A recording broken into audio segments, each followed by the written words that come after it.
Welcome back to Sports Prophecy TV, guys. I'm your host, JTL, and today we're going to discuss Michael Hector, the boss himself. A lot of fans would want to know why Michael Hector is not in the squad. I am not very surprised at all. Michael Hector has played some good football for Jamaica, but he also had played some pretty bad games.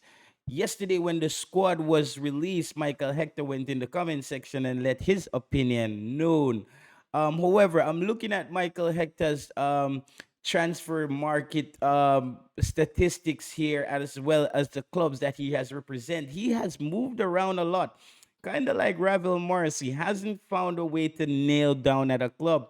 I think he helped Fulham to get what do you call it, to get promoted in the EPL, and he didn't even get to play. They let him go after that. I think Michael Hector was a talent. He was a prodigy, I think, coming out of the Chelsea academy.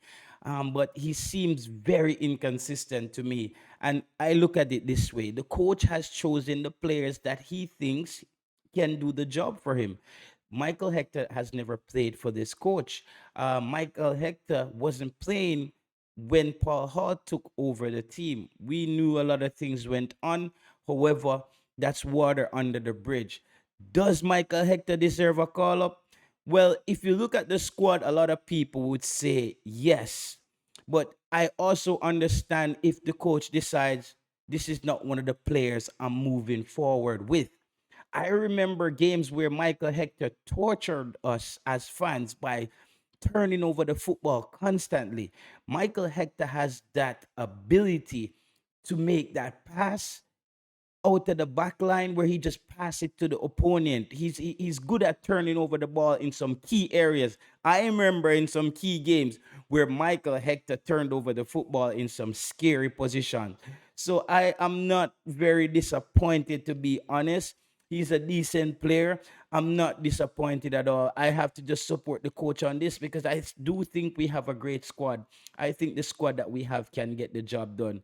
Better luck for Michael Hector next time. As you know, Ravel Morrison as well. Michael Hector is playing football unlike Ravel Morrison, but Michael Hector hasn't been able to nail down a club like Ravel Morrison. These players have been on the roll over and over and over again. So Michael Hector, he's not in the Gold Cup squad. However, but we still, the journey goes on. We still have to support. Jay Taylor here, Sports Prophecy TV. I'm your host. Until next time, big up yourself, Michael Hector.